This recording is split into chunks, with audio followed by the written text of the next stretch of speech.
You might be the chosen one in your family and you don't even know it.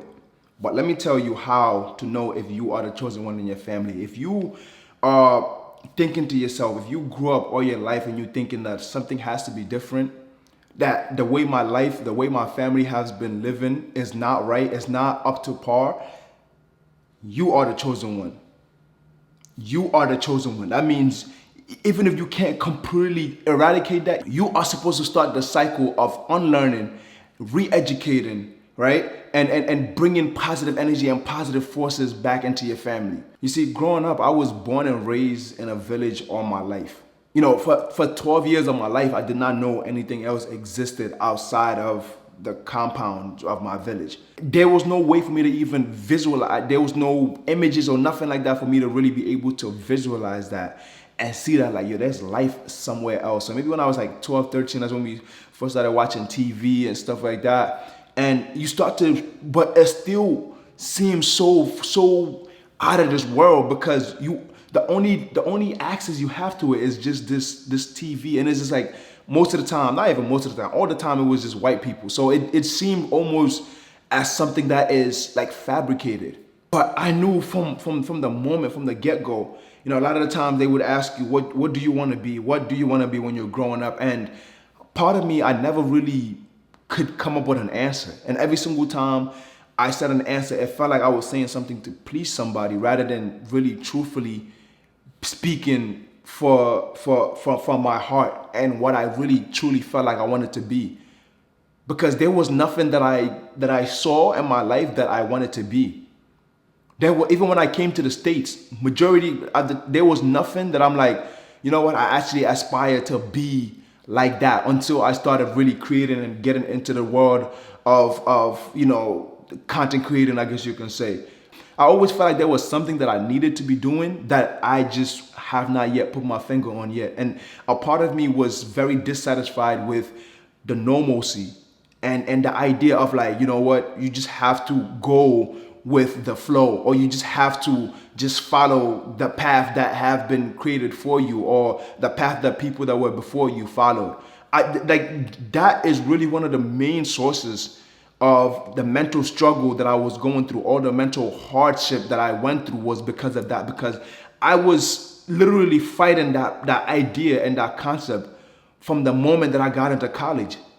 Like down to the point where I remember this vividly, because most of the times like teachers will be like, let's say somebody is late, and one of the main things that they will say is, you know, once you get into the job, once you get into the real world, you know, your employers are not gonna allow you to be late, or your employers are they're not gonna let this fly. And in my head, I always rebutted that. Who said that I wanted to be employee? Who said that I wanted for somebody to be telling me that I'm getting to a place later than I should have been? I always knew deep down that like something was a little bit off, something was a little bit different. I'm just like, and when I think about my whole entire bloodline, when I think about my whole entire lineage, I'm like, there is no way I am going to continue this cycle. There is no way I am going to continue this idea of just settling, not necessarily say settling, but the idea of not really fully applying yourself and just going full force and getting after whatever it is that you want in this life, bro. Anybody else that's doing what they're supposed to be doing, they don't have two heads, they don't have four eyes, they don't have seven ears. We have equally, like literally everything that they have, I have. So what that means is if I apply myself fully, if I apply myself at the best of my capabilities, I too can achieve anything in this world that I ever dreamt of, anything in this world that I ever wanted. And I can change my life, I can change my family's life, but I can also change millions of lives around the world. And that's exactly what I'm doing every single day that I wake up in the morning.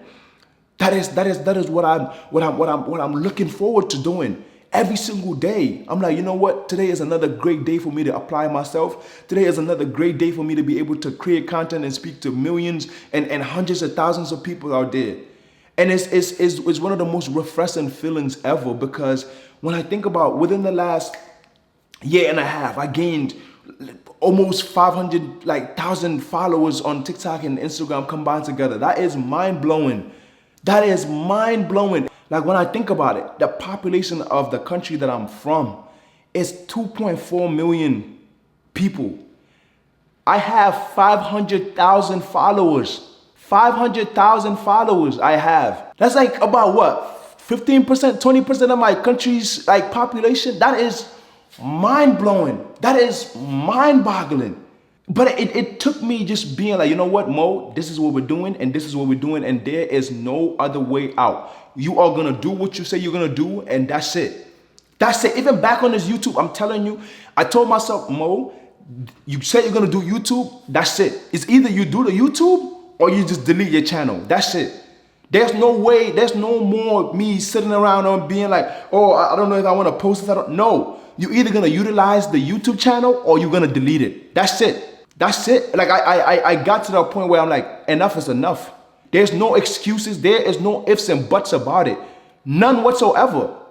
None whatsoever. There is no way I'm going to be just lollygagging about life. Nah, bro. No. Level of trauma that I saw my family go through because of finances and all of these things, there is no way. There is absolutely no way I'm going to allow that to be going on and passing on generation and generation and generation. No, it has to stop. And it's stopping with me. I've decided it's stopping with me. It's stopping with me. There is over my debt. It's stopping with me. And the problem with a lot of us is we think of poverty as being virtuous. There's nothing virtuous about being poor. Nothing whatsoever. And I can get it. It's a defense mechanism to make yourself feel better, but there's nothing virtuous about being poor. I guarantee you. There's nothing virtuous about, oh, the rich are you can be a God-fearing man. You can be a man of honor, a man of integrity, and still have money. In that case, you can actually even be more of a man of integrity and a man of honor because you don't have to negotiate on your values. You don't have to sacrifice your morality because you have to submit to somebody else's will because you already have enough to sustain yourself and your family. That is when you can truly and really become the most virtuous man, the most virtuous version of yourself. And let's put this whole thing aside. The rich are not even happy. Money doesn't buy you happiness. Guess what? I used to say that too. But I realized it was a defense mechanism. It was a defense mechanism for me to justify poverty. It was a defense mechanism for me to justify being in that state and staying in that state and continuing to live my life just lollygagging and not really fully applying myself to achieve what these people have achieved. What is it about obtaining? Money is a tool. If you are right within yourself, if you are a virtuous man, if you are a man of integrity, a man of God, money is not changing you. Money is not changing. I'm Muslim. I fear Allah before I fear anything else in this world. So to think that the idea of having a couple more or several more zeros on my bank account is going to change my mentality, it's going to change my ideology or my beliefs or my principles, it's completely foolish. It's foolish because there's nothing in this world that's going to make me change my morality and change my beliefs because guess what? The God that I fear is omnipresent. The God that I fear is forever persistent. It's forever existent. He can see the things that I think he can't see. He knows everything that I'm thinking. He knows everything that's going on in my head. He knows all my intentions. So to think that me having more money is going to change that, it's completely foolish. It's completely rubbish. It's garbage. Let's get that out of our system. Let's completely get that out of our system. You are the chosen one. You are, whether you like it or not, you are the chosen one. If your family is living a life that you don't want to live, if you're seeing people around you sacrificing and doing things that they should not have been doing, but they're doing it as a way of making ends meet, you are the chosen one, my friend. And you have to apply yourself 110%. You don't have any more games to play. You don't have any more excuses to give yourself. You got to apply yourself 110%. That's it. 110%. Nothing else. Anything else is doing yourself a disservice, doing your lineage a disservice, doing your family members a disservice. You gotta make something happen. You can't continue to accept things as they are. You can't, I'm at a point in my life right now, I will break away from any relationship. I will break away from any and every single thing that is going to keep me stagnant. I cannot afford to. My mental space where I'm at right now, I can't afford to be stagnant. I can't afford to be thinking of excuses. If you're not at a point where you are thinking about how to make your life better, how to amplify yourself, how to make the life of people around you better, I want nothing to do with you. I don't want anything to do with you whatsoever. I got work to do, bro. You got work to do. Let's stop playing around and let's make things happen. Peace.